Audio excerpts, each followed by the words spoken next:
On today's episode of Locked On 76ers, Philadelphia picks up Game 1 of the Eastern Conference playoff matchup against the Brooklyn Nets. What do they need to do in Game 2 tonight to make it a 2-0 home sweep before heading the road to Brooklyn? We'll get into it all next. Recap Saturday right here, Locked On 76ers.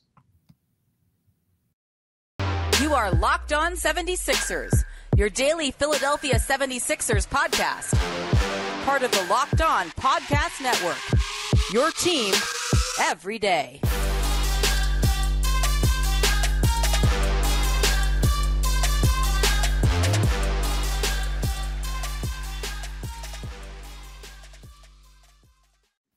First-time users can receive a 100% instant deposit matchup to $100 with the promo code LOCKEDON. That's prizepicks.com/promo code LOCKEDON. What's up, D? What's going on, man? Start of a new week. Playoffs are finally here. We got a game in the books over the weekend. Looking forward to Game 2 tonight. Yeah, it should be interesting, let's just say. Yeah, it should be. Should be. See how the counters and all the day off and what the teams are looking at scouting-wise, the coaching staff, to see where they can figure out maybe some advantages, some changes they want to make for going into Game 2. But before we get started, we got to say welcome to everybody. I'm Devon from 97.5 The Fanatic. Welcome to Locked On 76ers. That's Keith Pompey, my partner as always, from the Inquirer.com, Sixers beat writer extraordinaire. We thank you for making Locked On 76ers your first listen every day. And remember, Locked On 76ers is free and available on all platforms, including right here on YouTube at Locked On 76ers. Well, Keith, a 20-point victory in Game 1 for the Sixers. We'll get into everything that took place later on. We'll also dive into what they need to do to continue and maintain a win at home in Game number 2 of this best-of-7 series. And we'll also talk about some things on the Brooklyn side as well, as we see what they could potentially do to maybe try to turn things around for them before heading home, looking forward to that split, which every team does when they're on the road. But Keith, again, 20-point victory. It was a very balanced attack, in my opinion. Joel Embiid, while he led with 26 points, it seemed like everybody had an impact in this game from all 5 starters. Tyrese Maxey a little bit, but I'll say all 5 starters because he had some big shots in the second half from 3. And then I'll also point out the bench unit being able to come in and really have their mark on the game.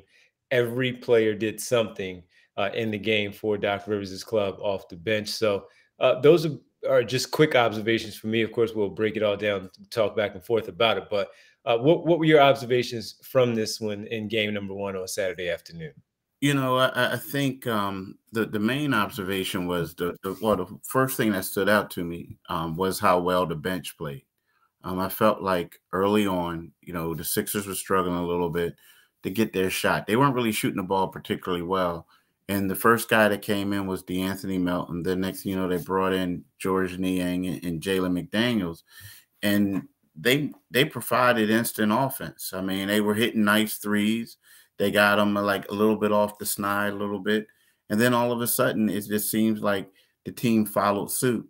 Also, they typically struggle when Joel Embiid is on the bench, and they held their own when Joel was out of the game. So, there's a lot. Like James Harden was phenomenal. Tobias Harris was phenomenal. But to me, the bench was probably the biggest question mark heading into the playoffs. And that their play stood out the most to me. And to your point, Keith, when we talked about what the rotation may be, how deep Doc Rivers may go to his bench, maybe going 10 deep, possibly with Shake Milton and even Daniel House in the mix with the 9. I mean, with the 10 there with those two guys stretching it to 11. The 9 was pretty locked in from what we talked about. From Reed, McDaniels, Niang, and Melton in no particular order, just those 4 being the players. Were you surprised that they were the only 4? And even though Daniel House got logged technically a minute in the game?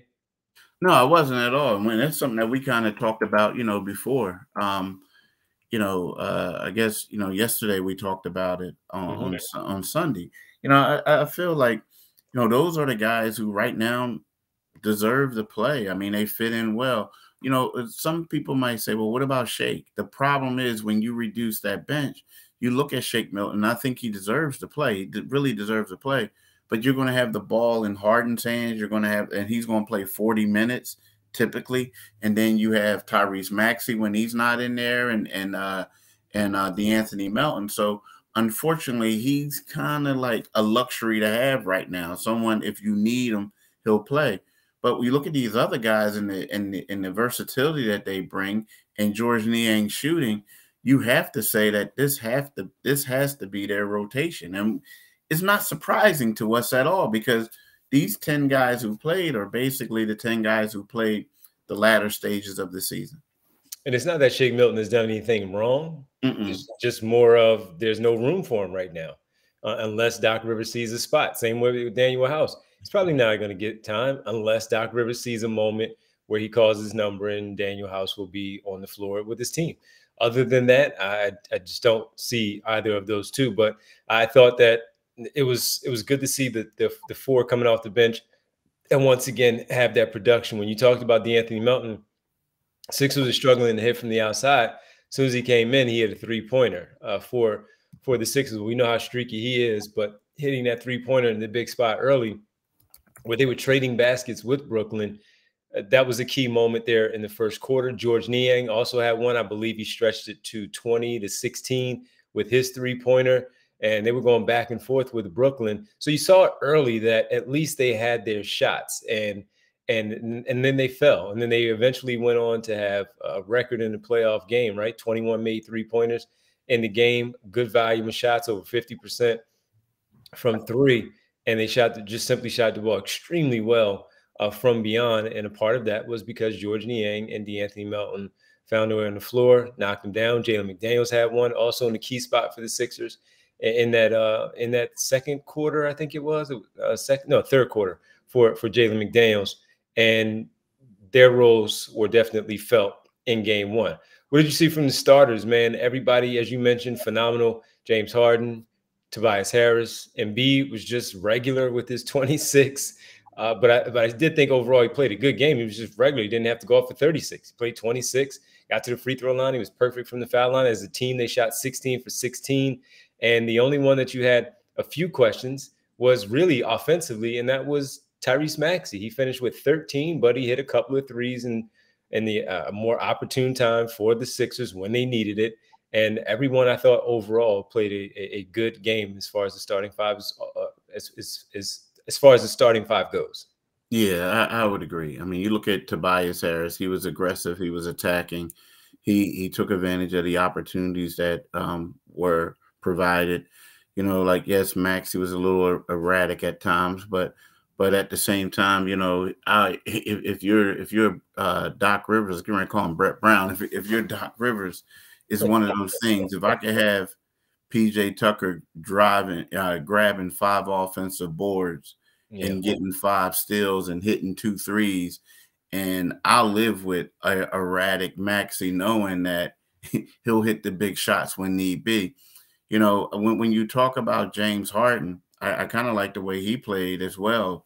I mean, I felt like that stretch that he had in the second quarter basically opened up everything for everyone else because they were doubling Joe. Joe was just kicking it to him, and he was just raining step back threes. So, you know, it's one of those things. If the 76ers, even the way Maxey played at times, if the 76ers can bottle that up and come out and play every game that way, they're going to sweep the series. I mean, not just the series, they're going to go far in the playoffs. So if I felt like the starting unit, they had a solid game. Now, again, they started off and they were struggling. If we got to say that, the starters were struggling. They were shooting like 30%, right? The starters. But then as the game progressed, they started settling down and started, you know, making big shots. I thought the other important part for me, Keith, was 2. As far as ball handling goes. Did not turn the ball over, only 9 times. Did they turn the ball over? That was key. And then you also had the fact that they had 42 made baskets and they had 32 assists. That's a formula for them. They always have the formula of Joel Embiid and what he can do and how dominant he can be and how much pressure he'll put on a team. But when they're playing like that and they have balance that way, where the score is 6 players in double figures, 3 with 20 plus, and you had the guys coming off the bench the way that they were playing, even though they didn't hit double figures.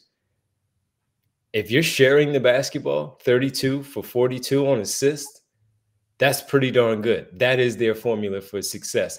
And I know some people felt that way when they played without Joel Embiid, that the ball moves differently, the high turnover numbers, etc.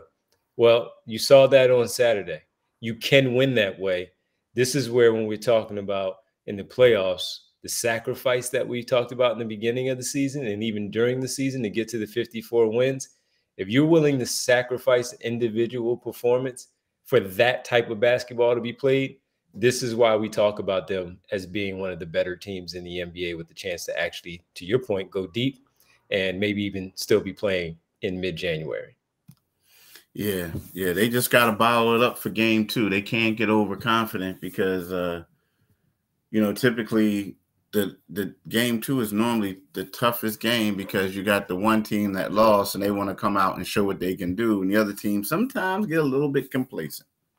Absolutely. Well, we're not going to get complacent here. We'll come right back and we'll get into the Brooklyn Nets side of things, to your point, Keith, and talk about how they feel like maybe they can come back out there on the floor on Monday night and try to shock the world again and knocking this team off in game 2. Make those adjustments and see what they could do. We'll get into that next right here on Locked On 76ers.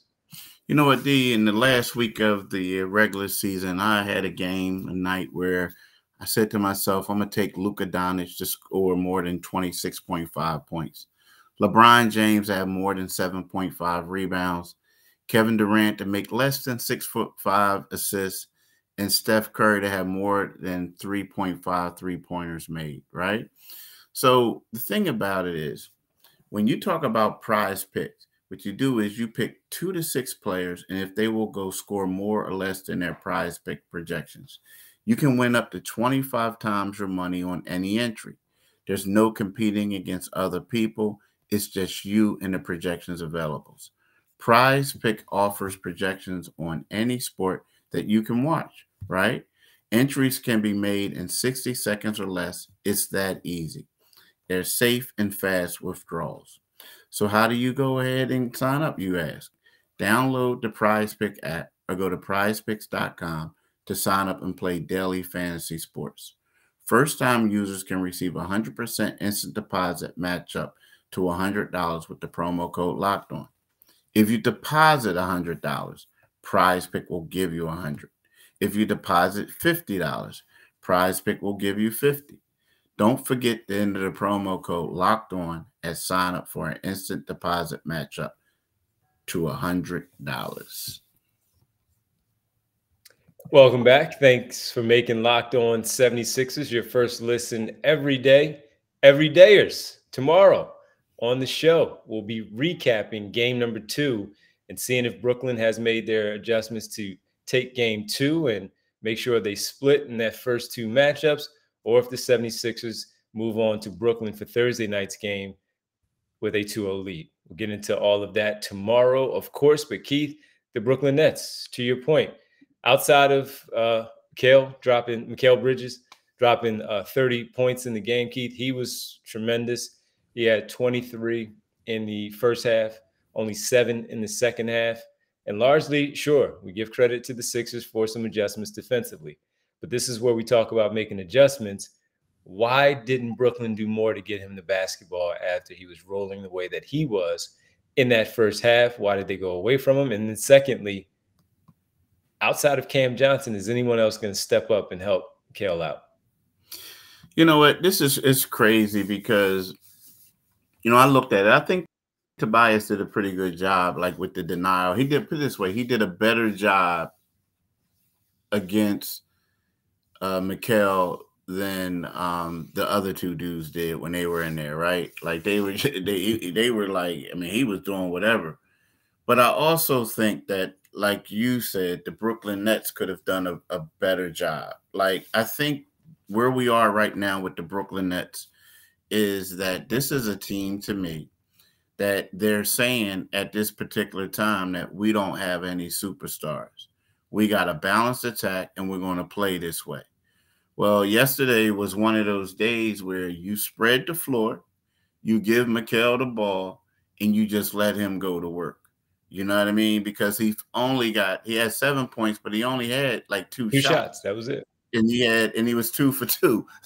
so it's like one of those things where he needs opportunities to get bacon, get people in foul trouble, get to the foul line. And what that does is, that's going to have people doing more double teams, doing other things, and he can kick it out. He's an unselfish player. And then you get shooters on the floor and they're just going to rain threes, right?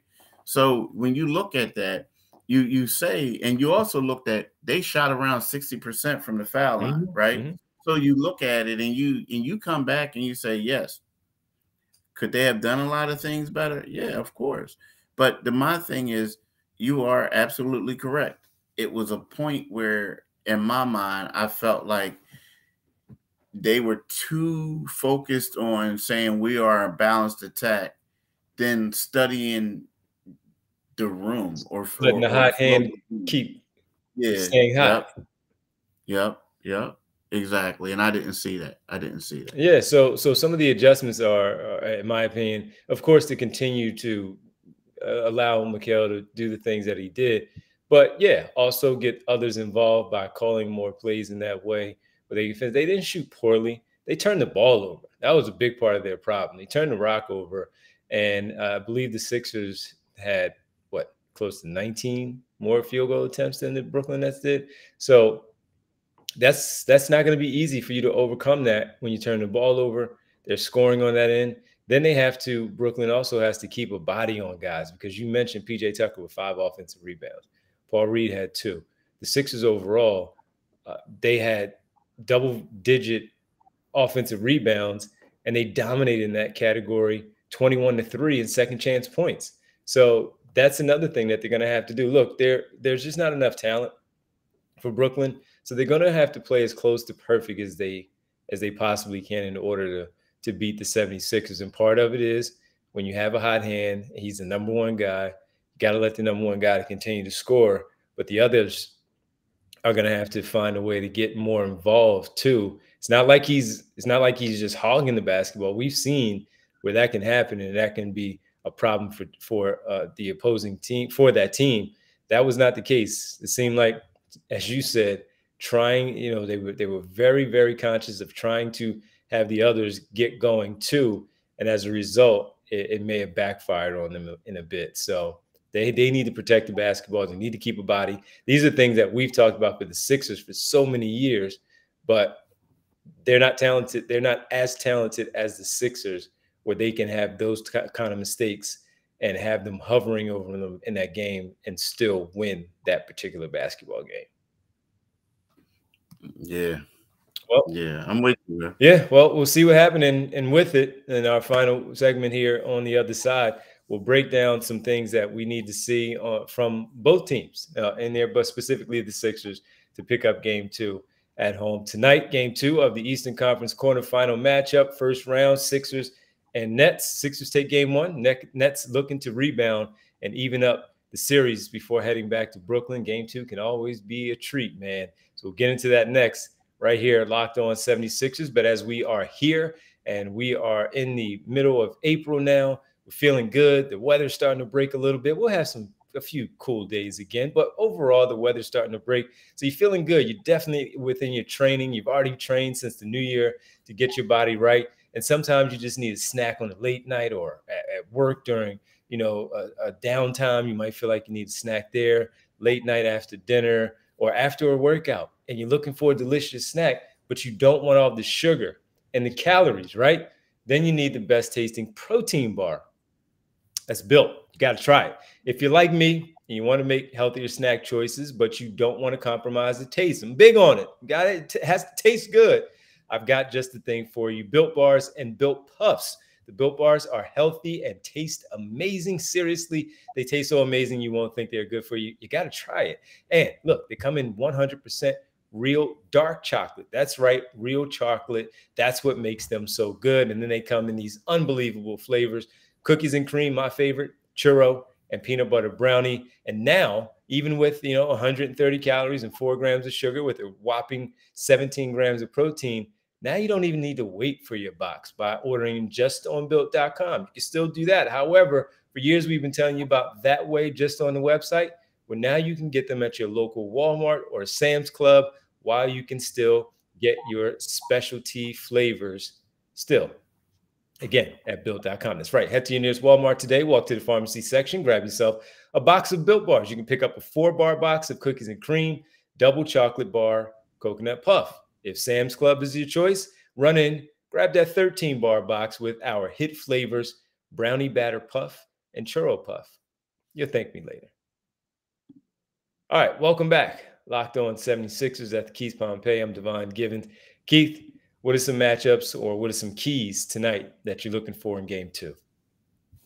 I mean, actually, I want to see how the big thing is maybe not so much a matchup, but I just want to see how they're going to deal with Joel Embiid again. I mean, because they doubled him, but they really struggled with him being at the elbow, trying to double him in the middle. I want to see how what are they going to do? How are they going to adjust to that? That's my biggest thing. And then, it is also, but it's also when a team shoots the ball as bad as it did from like the foul line and gives up like as many offensive rebounds they have. Sometimes you look at it and you say to yourself, like, was it bad? How many adjustments do we have to make, or do we just have to play with more energy? You know what I mean? So do we have to identify that Mikal Bridges needs more touches?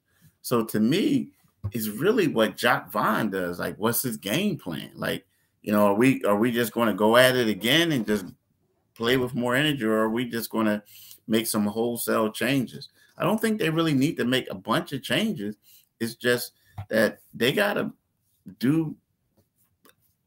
play better fundamental basketball, in my opinion. Protecting the basketball is a big part of that. And they had a number of turnovers that led to a lot of Sixer points. The one for me on the other side for the Sixers, Keith, is, to your point again, how will Joel Embiid handle those double teams coming again from every angle immediately? They didn't care. They were just sending the guys right away. He handled it pretty well for the most part. He had the 2 turnovers. They were not good.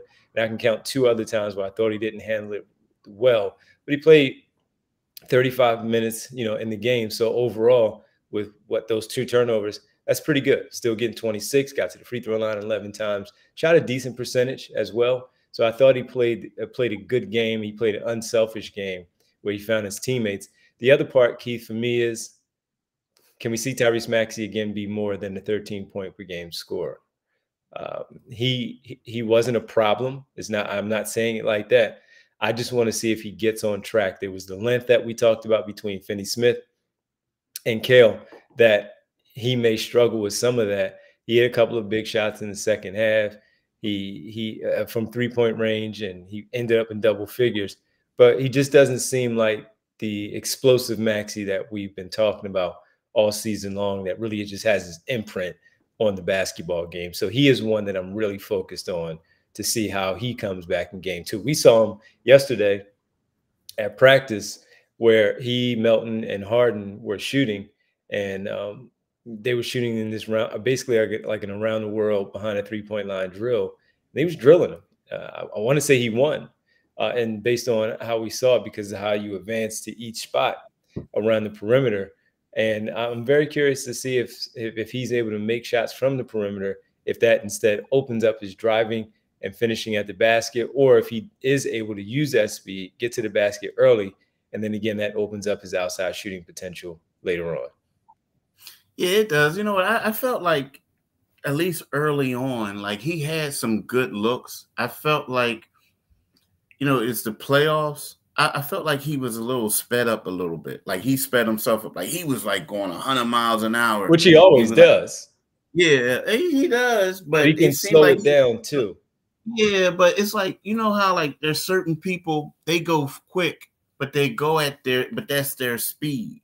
So it's fast, but it's like they can still get the shot. To me, I felt like he was faster. And it's like when he would shoot the ball, it was kind of like, You know what I mean? And it was like kind of like everything was coming too fast. I just want him to, I think that he could just relax a little bit. Just go out there and be like, yo, I know this is the playoffs, but I play at a fast pace all the time. Mm-hmm. I don't have to speed it up. Maybe for some other cats they do, but for me, I play at that pace. And I just felt like he was like forcing things a little bit. And that's why you can see some of the shots, they were going off the side of his hand sometimes. You know what I mean? It just wasn't crisp. But again, as you pointed out, when they needed to make big shots, he made. Yeah, he did. He made them. Like I'm not worried. It's something I'm watching for. Yeah. And to be honest with y'all, I know he might not like this, but like again, it's one of those things, especially for right now. Like if I'm Doc Rivers, you know, it's like, hey, look, you might get 13 points. Now again, you want him to do more, but you might get 13 points. But you got to keep Tobias and Tuck engaged, because you know what's going to happen with Maxey after a while. But you got to keep these two guys engaged. You understand? Yeah, and Tobias, I thought, was really aggressive. Saw some opportunities on the low block, and he went at guys. He didn't back away. He was battling for offensive rebounds where he was really digging in right in front of us, Keith. And yeah, I thought he played really well. And you do have to keep them engaged. Yeah. I got you. You got to keep them engaged, because that's going to be the thing, man. Those two, you got to keep them engaged, because what's going to happen is the more touches that they get, the more that they do, they're going to do the things like, you know, especially Tobias, more touches, then all of a sudden that energizes him on the defensive end. And believe me, you're going to need him to play defense. You're going to need him to have confidence and do all these other things, you know, because of, you know, Mikal Bridges is a tough matchup for all of them. All right. Well, listen, man, it should be a fun one. We thank everybody for making Locked On 76ers your first listen every day. Every dayers, again, tomorrow on the show, we will recap Game 2 and see where things stand after 2 games of this first round matchup between the Sixers and Nets. Keith, where can the good folks find us? You can find us anywhere you want to find. It's like, nah, like what you do is like D just said, you could go anywhere where you get this podcast at. You can get Locked On 76ers podcast, but also make sure you follow us on our YouTube channel. When you go to the YouTube channel, click on the Liberty Bell. When you click on the Liberty Bell, you become a new subscriber, and you get notifications when our podcasts come out. But make sure you listen to my man D tonight on the Divine Giving Show. He's going to be there from 6 to midnight. I know you're saying, hey, what's going on? Well, what he's going to do is he's going to be on there from up until the start of the game, 6 o'clock to the start of the game. And then after the game, he's going to come on and do the post-game show. So you're going to get a double whammy. And in between, you can listen on the radio at the game. And then afterwards, make sure you go to our podcast, right? You go to our podcast the next morning and listen. But follow D on Twitter at DivineG975. You can follow me on Twitter at Pompey on Sixers. And then you can read my articles in the Philadelphia Inquirer, Inquirer.com.